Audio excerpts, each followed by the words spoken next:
안녕하세요. 와우 디노입니다. 이번 공룡 탐구 생활의 주인공은 브라키오사우루스입니다. 공룡의 존재를 전혀 예상하지 못한 상태에서 거대한 브라키오가 천천히 걸어 나오는 모습을 보고 경악하며 선글라스를 벗어요. 이 장면은 영화의 메인 테마와 함께 웅장하게 연출되어 실제로 공룡이 살아있는 듯한 충격을 안겨주었습니다. 이후 브라키오는 일어나 높은 나뭇잎을 뜯으며 위용을 과시하고 거대한 존재감을 주입시켰어요. CG에 익숙하지 않던 1993년 당시 이 모습은 기술 혁신의 상징이 되었고, 박사들의 경이로운 표정은 관객의 감정과 완벽하게 맞아떨어지는 명장면으로 평가받고 있습니다. 그의 존재는 고요하지만 땅을 울리며 그 시대의 우아함을 안겨주는 듯한데요. 마치 오랜 잠에서 깨어난 거대한 자연의 신비로움 같은 브라키오사우루스를 함께 만나볼까요? 미디어를 통해 시간의 흐름을 잊은 듯 존재하는 태초의 생명체가 남긴 발자취에서 땅이 미묘하게 떨리는 고요한 힘은 대지의 수호자 같은 모습이 느껴지는데요. 하늘 높은 나무잎을 뜯어먹을 때는 마치 자연과 하나가 되어 생명의 순환을 보여주는 듯합니다. 화산이 폭발하고 촉박한 시간 때문에 결국 구조되지 못하고 마는데요. 화산 불길을 피해 부둣가까지 도망쳐 나와서 주인공 일행이 탐배를 향해 구해달라는 듯 구슬픈 울음소리를 냅니다.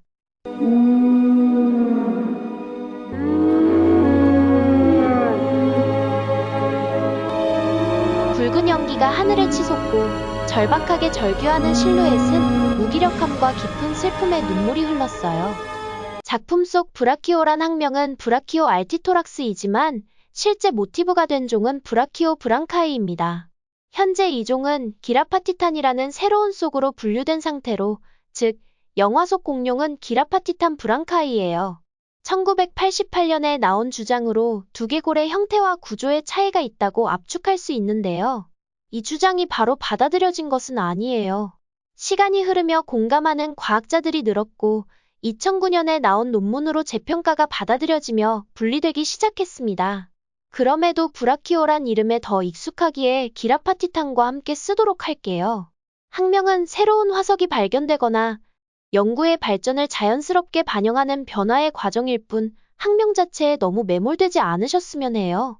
어떤 학명을 쓰던 같은 공룡을 떠올리는 것이 중요하니까요. 기라파티탄의 몸 길이는 22m를 거뜬히 넘기며 키는 12m에 달합니다. 체중은 최소 15톤에서 최대 78톤에 이르기까지 다양한 산출값이 제기된 바 있었으나 현재는 최대 40톤에 약간 못 미치는 것으로 보고 있지만, 해당 표본이 아성체인 것으로 분석된다는 점을 감안하면 성체는 이보다 더 컸을 것이란 예상이 가능해요. 실제 기라파티탄의 것으로 동정된 정강이뼈 중 가장 큰 표본의 비율로 크기를 가늠해봤더니 몸길이 25m의 몸무게는 약 48톤이라는 결과가 나왔습니다. 훨씬 거대한 덩치로 예상되는 여러 초대형 티타노사우루스류 용각류들이 있지만 이들 대부분의 화석 보존율이 미미한 수준이라 평가치의 신빙성이 의심받을 여지가 다분한 반면, 기라파티탄의 근거 화석은 우수한 보존율을 자랑한다는 차이가 있어요. 거대한 거구라는 점은 체온을 일정하게 유지하는 정온동물이었느냐에 관한 논쟁에도 실마리를 제공합니다. 연구 결과 정온동물이었을 경우 이 정도로 자라는 데는 약 10년 정도가 소요되었을 것으로 예상하는 반면, 만약 바깥 온도에 따라 체온이 변하는 변온동물이었다면 무려 100년 이상이 지나서야 성체의 크기에 육박했을 거라는 계산이 나와요. 대신 정온동물이 이 공룡 정도의 덩치를 지탱하려면 하루 180kg 이상의 식물을 섭취해야 신진대사를 유지할 수 있었다는 것이 문제로 남는데요. 이에 대해 학자들은 몸체 대비 표면적이 적은 편이기에 체열을 뺏기는 속도를 늦출 수 있었을 것으로 보며, 그 덕에 섭취해야 하는 양도 추정치보다는 훨씬 적었을 것이기에 이 공룡의 먹성 때문에 생태계가 파괴되는 일은 없었을 거라 설명합니다. 1980년대 이전에는 지데넥 부리안의 복원도처럼 무거운 체중을 근육만으로 지탱하기 어려웠을 거라는 근거로 부력을 이용해 물속에서 수초를 뜯어먹으며 생활했을 것이라는 가설을 세웠어요.